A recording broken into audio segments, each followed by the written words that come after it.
দেখেন আমি খুব কনভেনশনাল ওয়েতে যেসব ছবিগুলো হয় ট্রেন্ডি ইমেজে বা যেটা হয় আমার একটা ফিলোসফি আছে।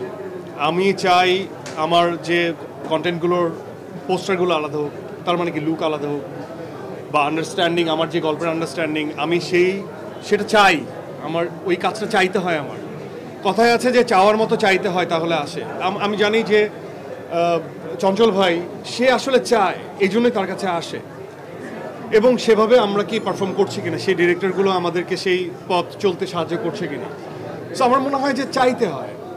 সো এই দমটা আসলে সামগ্রিকভাবে একজন ডিরেক্টর চাইছে এই গল্প করতে এবং সে হয়তোবা আমার প্রতি একটা আস্থার জায়গা তৈরি হয়েছে, এই জন্য হয়তোবা সে চাইছে এটাতে আফরান সহ এটাতে পূজাচেরি থাকুক এবং এটাতে চঞ্চল চৌধুরী থাকুক।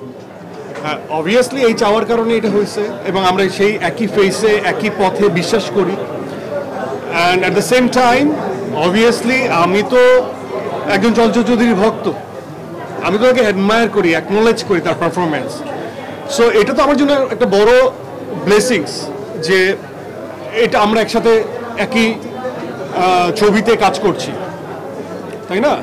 সো আমার কাছে মনে হয় যে এগুলোর উত্তর কখনোই ভুল করেও কখনো মানে এটা খুশির সংবাদের থেকে অন্য কিছু না, এটা সবসময় সুখের। এবং আমার মনে হয় যে আমি কাজ করব, আমি একজন চঞ্চল চৌধুরীর কাছ থেকে অনেক কিছু শিখতে পারবো।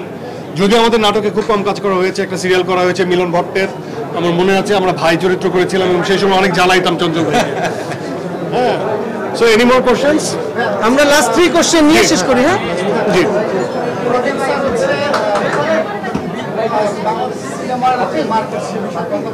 জি,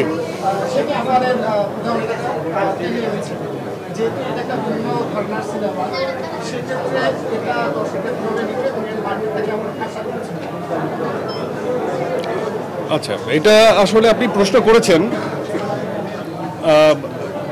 আগের থেকে আমরা কেউ ভবিষ্যৎ দ্রষ্টা না, এক। 2 নম্বর হচ্ছে যে একটা ট্রেন্ডি কন্টেন্ট একটা কনভেনশনাল ওয়েতে যেটা এর আগে আসছে যে একটু ফাইটিং সিকোয়েন্স থাকবে বা একটা আইটেম সং থাকবে, এটা কোনো আমার প্রত্যেকটা ছবি কোনোটাই আসলে কনভেনশনাল ওয়েতে বানানো কোনো ছবি না। সো সেটাকে আমরা কমার্শিয়ালি যে ছবিটা ব্যবসা সফল হয় তাকেই কমার্শিয়াল বলি।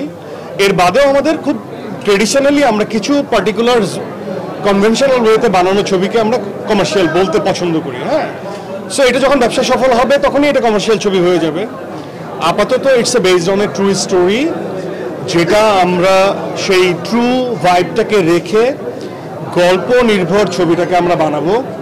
এবং আমার কাছে মনে হয় যে এটা গণমানুষের ছবি, একজন সাধারণ মানুষ সে অনেক সময় লর্জাল ফিল করতে পছন্দ করে যে আমি এক ঘুষিতে 5 জনকে উড়িয়ে দিব। আর একজন মানুষ সে ফিল করে আমি তো থাকলে 5টা মার খেতাম তারপরে মারতাম, এটা ন্যাচারাল স্টাফ। সো এটা 2 ধরনের মানুষই আছে, যারা ফ্যান্টাসাইজ করে আবার রিয়েল অ্যাপ্রোচ থেকে রিয়েল স্টোরি দেখতে পছন্দ করে। এটা ফ্যান্টাসি ইজ দেয়ার বাট এটার অ্যাপ্রোচটা অনেক রিয়েলিস্টিক। সো আমরা এটাকে গল্প নির্ভর ছবি বলি এবং হাইলি আমি রেকমেন্ড করবো যে এটা আমার এই ছবিটা কমার্শিয়ালি বিউটিফুলি এক্সিকিউটেডও হবে, দ্যাটস ফর শিওর। সো আপনি দুটোই বলতে পারেন, mass with class, and that's it. Roni ভাই, জাস্ট একটা লাস্ট কোশ্চেন আপনার কাছে জানতে চাই, আমরা কমেন্ট যে লেকচার দেখছি সেখানে একটা স্নাইপার বা একটা আগ্নেয়াস্ত্র দেখতে পাচ্ছি, আমরা কি আসলে শ্বাসরুদ্ধ